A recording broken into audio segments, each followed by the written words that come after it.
the name of Allah, who bestowed upon me the power of speaking. Dear students, Assalamu alaikum.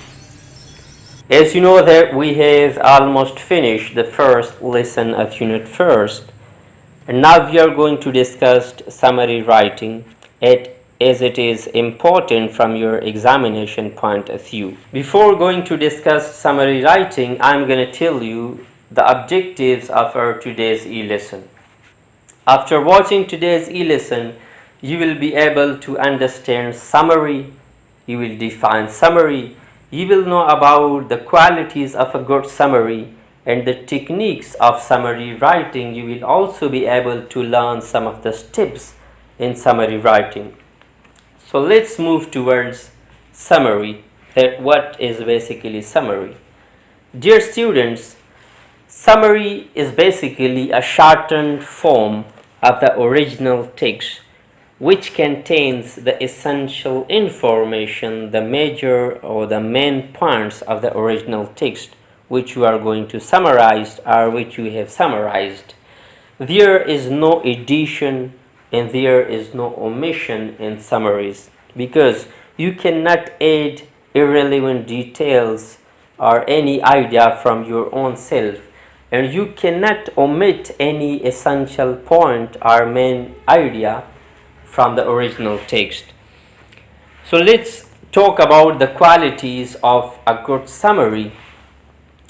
A good summary is the one which can be understood without reference to the original one. A good summary is the one which contains all the essential information which are there in the original text which we have summarized.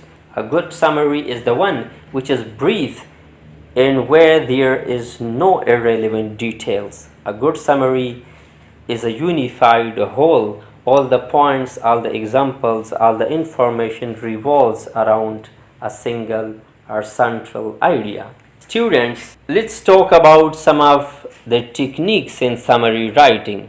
Once you are writing summaries, what sort of techniques you can apply in your summaries?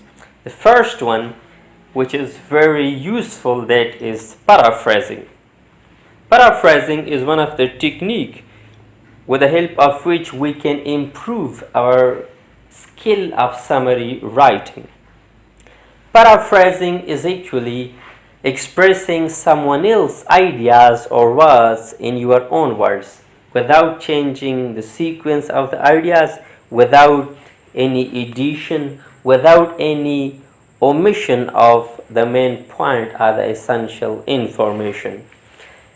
Paraphrasing actually helps to understand the original text. Paraphrasing also helps in catching the central ideas and the main points of the original text. Paraphrasing also helps us in writing summaries which are brief and to the point. Once you are writing summaries, you are supposed to read the original one carefully and comprehend the meaning correctly. Once you are writing summaries, so consider the original as a whole, not in isolated sentences, because once you think about the isolated sentences, or you may say individual paragraphs, so you cannot comprehend the whole central idea of the original text.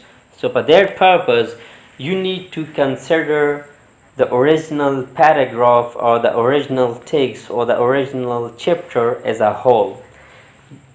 Grasp the central idea by identifying the topic sentence. If you want to get the idea from a paragraph, so first you need to identify the topic sentence that you may easily understand the central idea of the paragraph.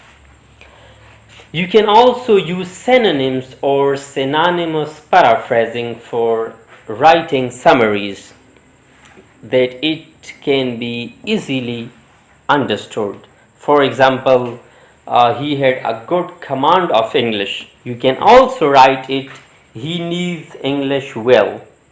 For example, change the structure of simple sentence. This is another technique for writing summaries. You can change the structure of simple sentences. For example, my brother has an appreciation of modern art. You can also write it in this way, that my brother appreciates modern art. Turn complex sentences into simple sentences. This is another technique. You can change complex or compound sentences into simple sentences.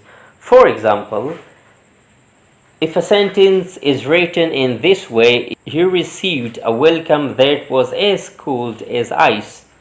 You can also say, he received an icy welcome. Or for example, we're having another example.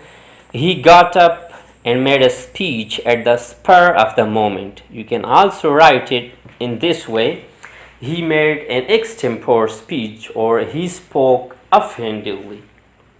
Another technique for writing summary, that is to combine the sentences.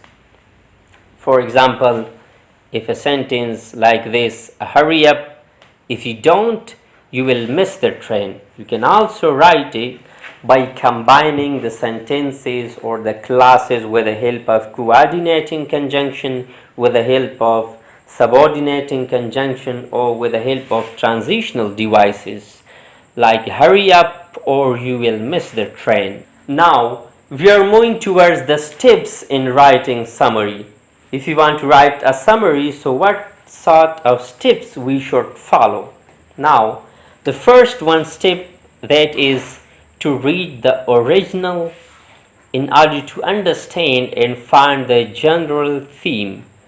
The second one step is reread the original or the text you want to summarize. Divide the sections and label each section, understand the important parts.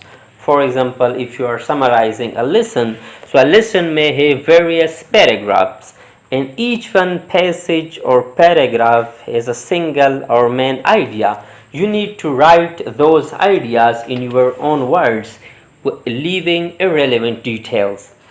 The next one is write one sentence summaries. Summarize each section of the thought. Join the one sentence section summaries together.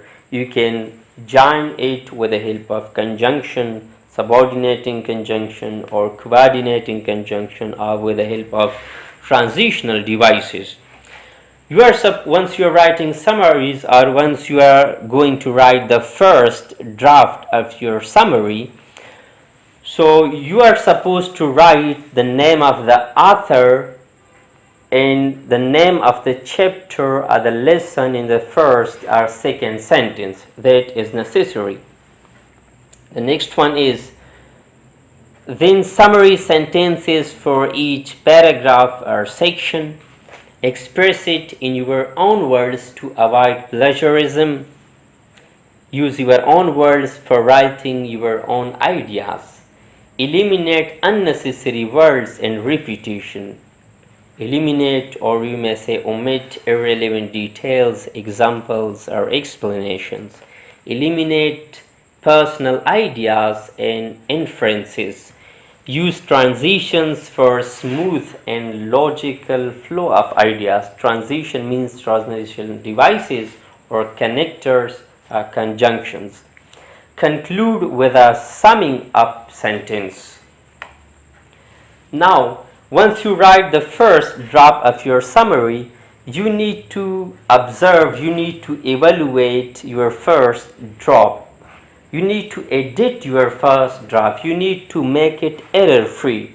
For making it error-free, you need to ask from yourself these questions: that is all information in the summary? Have you included all the essential information in your summary? Is any repetition or irrelevant details are there? Is there any logical sequence in the summary? Is there any grammatical punctuation or spelling mistakes? Ask from yourself these questions, and once you observe all these areas, then you are supposed to write your final draft.